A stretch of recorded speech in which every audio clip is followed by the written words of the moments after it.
saya Anissa Ardianisga, mahasiswi Program Studi Sekolah Dasar Fakultas Keguruan dan Ilmu Pengetahuan Universitas Riau. Baiklah, di sini saya akan mengajak teman-teman semua untuk mengamati lingkungan sekitar sungai. Namun sebelum itu, saya akan menjelaskan terlebih dahulu apa itu lingkungan. Lingkungan ialah kombinasi antara kondisi fisik yang mencakup sumber daya alam seperti tanah, air, hewan, dan tumbuhan yang mempengaruhi perkembangan kehidupan manusia.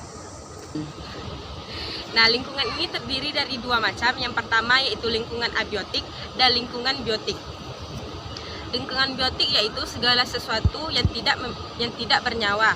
Contohnya yaitu air, tanah, bunyi, udara, cahaya, dan iklim. Kemudian yaitu lingkungan biotik. Lingkungan biotik ini adalah segala sesuatu yang bernyawa. Contohnya yaitu hewan, tumbuhan, manusia, dan mikroorganisme seperti virus dan bakteri. Berikutnya yaitu kita masuk ke lingkungan sungai.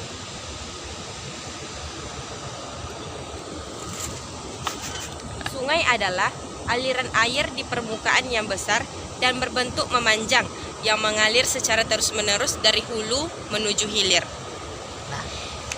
Sungai ini juga merupakan salah satu wadah tempat berkumpulnya air dari suatu kawasan. Sungai ini berlokasi di salah satu negari di Kecamatan Kapuk Sembilan, yaitu Negari Sialang. Baiklah, di sini saya akan memperlihatkan keadaan di sekitar sungai.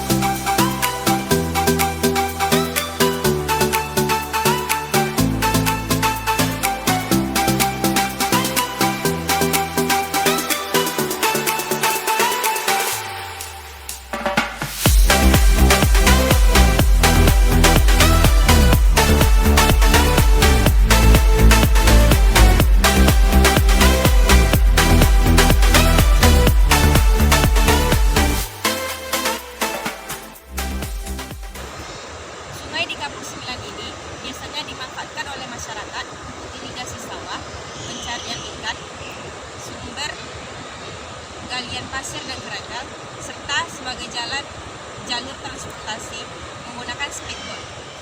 Di sini dapat terlihat bahwa warga di sekitar sungai ini masih banyak mengunjungi sungai ini pada setiap sore hari. Air sungai sangat berfungsi untuk memenuhi kebutuhan kehidupan organisme daratan seperti tumbuhan, hewan, dan manusia di sekitarnya, serta seluruh biota air di dalamnya. Ekosistem sungai merupakan habitat bagi organisme akuatik yang keberadaannya sangat dipengaruhi oleh lingkungan di sekitarnya. Sungai juga merupakan sumber air bagi masyarakat yang dimanfaatkan untuk berbagai keperluan dan kegiatan, seperti kebutuhan rumah tangga, pertanian, industri, sumber mineral, dan pemanfaatan lainnya.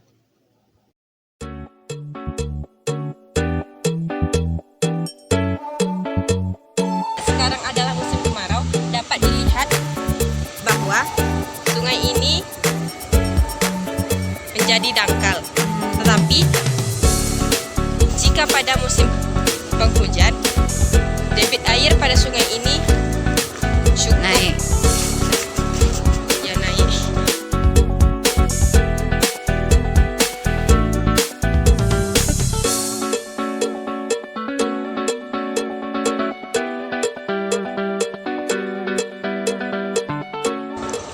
Di sini kita akan mencoba untuk melihat ke seberang sungai. Let's go. Dapat dilihat. Say hi.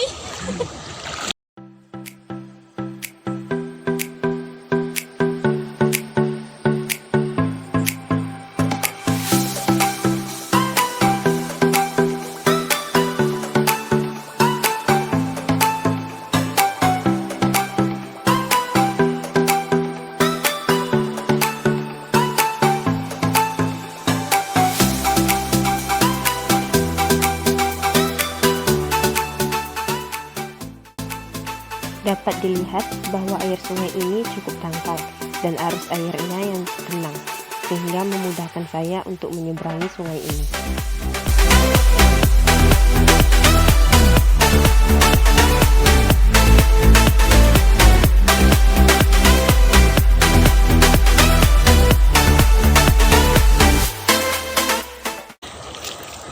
Baiklah, sekarang kita sudah sampai di seberang sungai.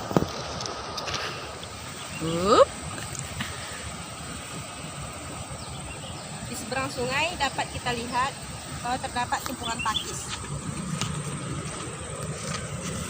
yang dapat dimakan, dimasak, dan dimakan.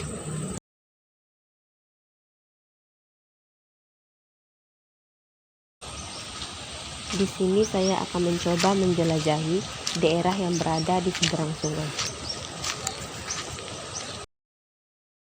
Baiklah, kita akan mencoba melihat ke sana.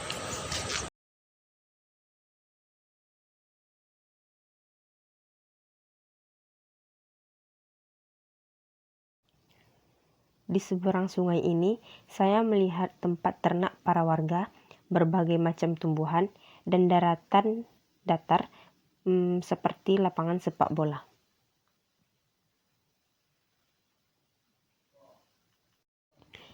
Ini dia ternak para warga. Nah, saya akan mencoba melihat lebih dekat lagi.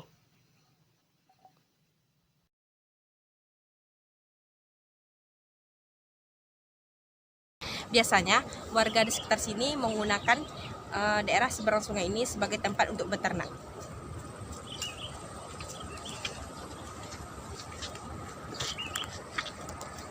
Ini adalah ternak kerbau.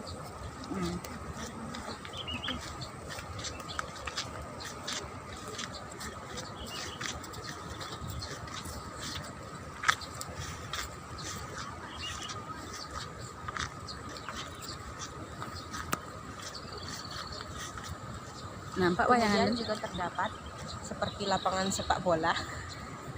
Biasanya anak-anak di sekitar sini jika setelah bosan mandi mereka akan bermain bola di situ. Ayo.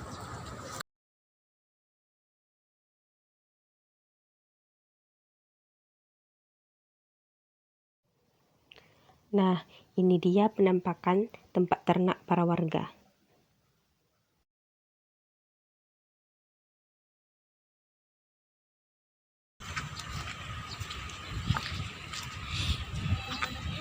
Sepanjang pinggiran sungai ini banyak terdapat peternakan kerbau para warga.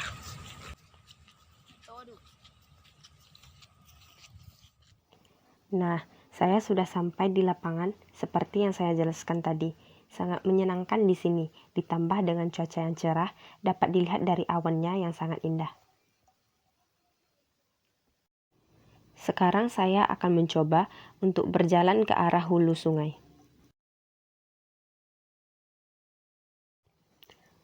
Di sungai ini terdapat hubungan timbal balik dari makhluk hidup dan juga lingkungannya, yang mana meliputi kawasan atau daerah sungai. Ekosistem sungai ini meliputi di sepanjang wilayah daerah aliran sungai, dari hulu sungai, badan sungai, dan juga hilir sungai, dan bahkan muara sungai. Ekosistem sungai ini merupakan salah satu jenis ekosistem air tawar. Di Indonesia sendiri, hampir semua wilayahnya mempunyai ekosistem sungai. Hal ini karena setiap pulau yang ada di Indonesia mempunyai sungai. Ekosistem sungai ini sangat menarik. Dikatakan menarik karena mempunyai aneka kehidupan biota yang beragam dan juga mempunyai perubahan fisik kimia yang bisa dipengaruhi oleh berbagai macam faktor. Beberapa ciri atau karakteristik utama yang dimiliki oleh ekosistem sungai antara lain, yang pertama adanya air yang terus mengalir dari arah hulu menuju arah hilir. Terdapat variasi kondisi fisik dan juga kimia dalam tingkat aliran air yang sangat tinggi. Adanya perubahan kondisi fisik dan juga kimia yang berlangsung secara terus-menerus. Kemudian dihuni oleh berbagai macam tumbuhan dan juga binatang yang telah beradaptasi dalam kondisi aliran air.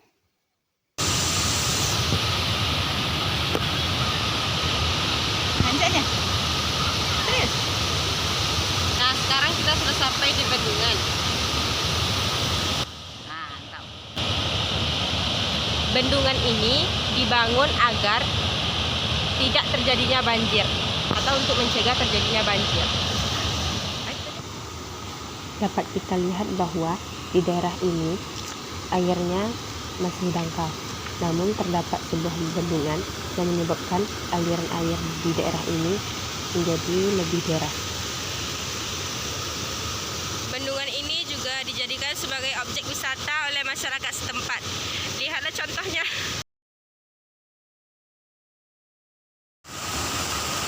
Komponen ekosistem sungai ini berupa komponen abiotik dan juga biotik. Komponen biotik sungai berupa ganggang, lumut, ikan, udang, dan keong atau siput.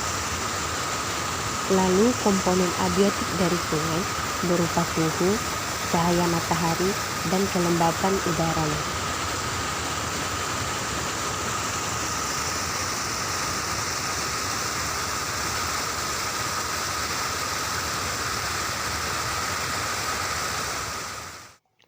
Kemudian pembagian zona ekosistem sungai. Yang pertama yaitu zona air deras. Zona air deras merupakan wilayah sungai yang cenderung dangkal. Pada zona ini, kita akan mendapati aliran arus air yang deras atau sangat tinggi. Biasanya, zona ini berada di bagian hulu sungai. Aliran sungai yang deras ini mengakibatkan sebagian besar sungai menjadi bersih dari berbagai macam endapan serta materi-materi yang mengendap lainnya.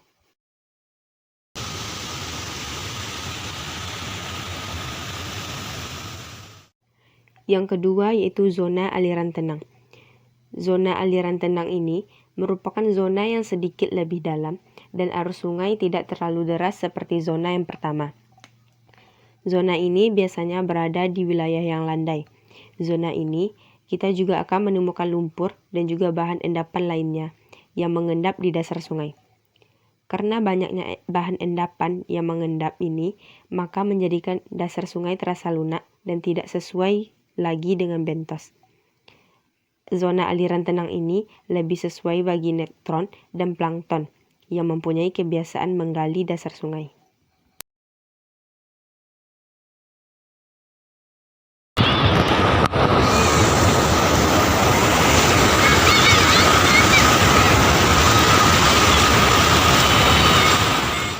Kita harus menyadari betapa pentingnya peran dari sungai.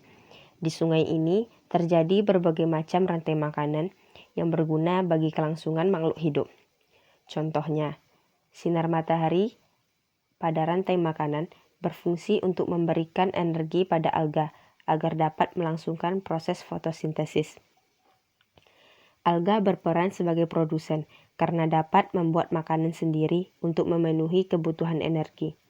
Kemudian ikan akan menjadikan alga sebagai makanan sehingga ikan merupakan konsumen pertama. Kemudian ikan akan dimakan oleh kita manusia yang berperan sebagai konsumen berikutnya. Oleh karena itu, kita seharusnya menjaga kelestarian sungai. Caranya dengan tidak membuang sampah ke sungai dan mengotori sungai dengan limbah cair maupun padat. Kemudian, kita juga dapat menanami pinggiran sungai dengan pepohonan.